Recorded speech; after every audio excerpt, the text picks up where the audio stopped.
दोस्तों ये दूसरा क्वेश्चन है हमारा। इसको हम किस तरह सॉल्व करते हैं? जिस तरह हमने ये क्वेश्चन सॉल्व किया है, ये क्वेश्चन जिस तरह हमने सॉल्व किया है उसी तरीके से इस क्वेश्चन को भी हम इसी तरह सॉल्व करते हैं।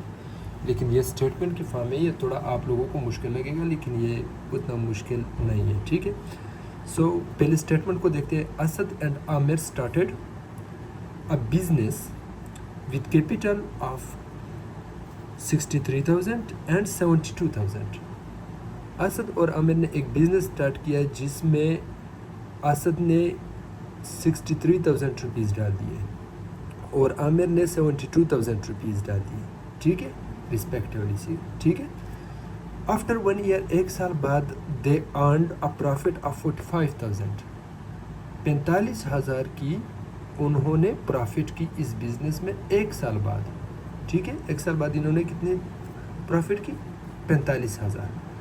तो इसमें से the profit shares of Aamir would be, अभी इस 45,000 में आमिर को कितने पैसे मिलेंगे, वो कितने होंगे, वो हम अभी देखते हैं कितने मिलेंगे। 26,000 मिलेंगे, 24,000 मिलेंगे, 21,000 मिलेंगे, या इसमें से कोई नहीं मिलेगा, इसके अलावा कोई और वैल्यू इसको मिलेगा।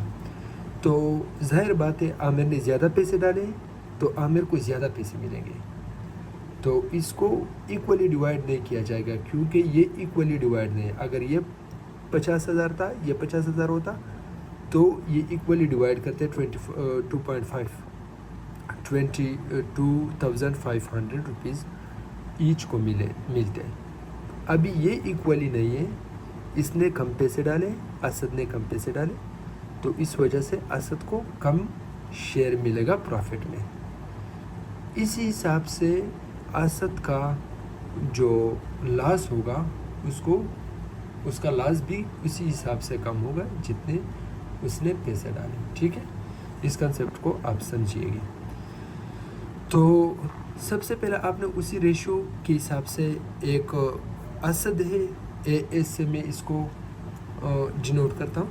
असद का ratio Aamir AM equal to Asad के कितने पैसे, रेशियो के फॉर्म में पहले लिख ले आप, फिर आप लोगों के लिए आसानी होगी। 63,000 असद के, रेशियो 72,000, ओके। अभी इसको डिवाइड फॉर्म में लिख लें, ठीक है। जिस तरह ऊपर का क्वेश्चन मैंने बताया था इसी तरह ये इक्वेशन है। Aamir equal to 63,000 divide by 72,000, okay. अभी ये इसको जितना आप लोग सिंप्लीफाई करोगे इतना ही आप लोगों के लिए यह क्वेश्चन आसान होता जाएगा, ठीक है।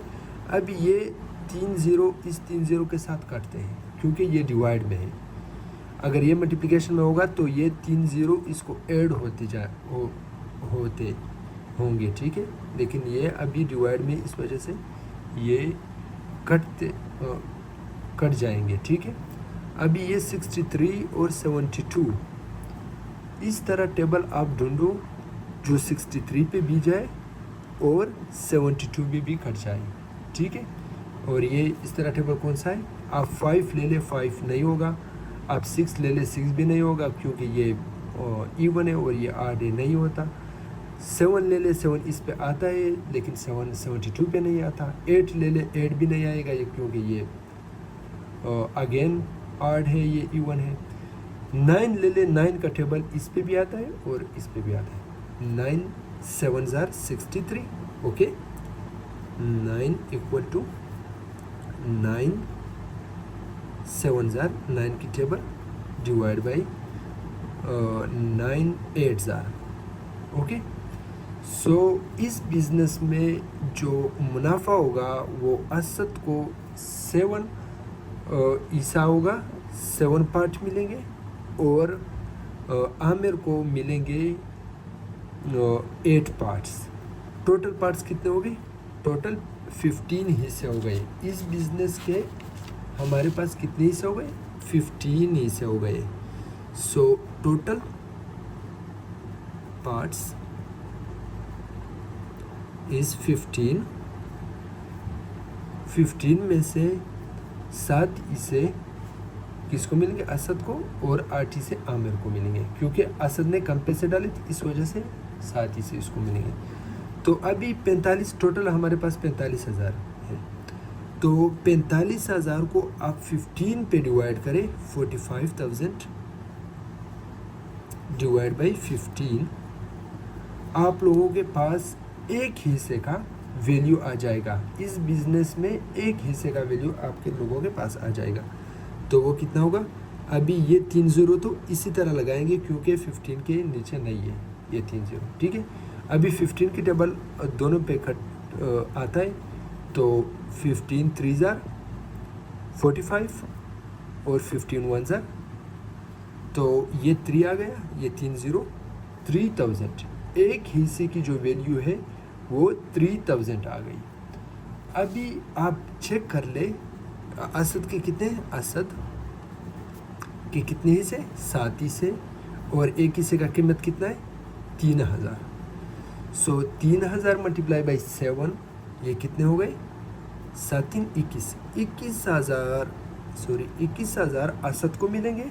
21,000 इस 45,000 में से 21,000 पैसे असद को मिलेंगे, और आमिर को कितने मिलेंगे? आमिर 8 मल्टीप्लाई बाई 3000, आमिर के कितने हिस्से थे? 8 हिस्से थे, तो एक हिस्से का कीमत कितना था? 3000। सो आमिर को कितने मिलेंगे? 8 3 जार 24, 24,000 आमिर को मिलेंगे। हमसे क्वेश्चन में क्या डिमांड की थी? क्वेश्चन में हमसे डिमांड की थी कि आमिर का हिस्सा कितना होगा। The profit share of Aamir would be 26,000, 24,000 और 21,000 और नन ऑफ दिस। तो राइट आंसर है 24,000। आमिर को कितने हिस्से मिलेंगे? कितने पैसे मिलेंगे? 24,000 रुपीज़ आमिर को मिलेंगे। ये मोस्टली रिपीटेड MCQs है टेस्टों में, NTS टेस्ट में। ये जो मास्टर के स्कूल्स के टीचर्स के लिए टेस्ट वो होते हैं, उसमें सबसे मोस्ट रिपीटेडली MCQs है। और इसी तरह के MCQs सिर्फ वैल्यू चेंज करके इस तरह के MCQs आते हैं। Thank you.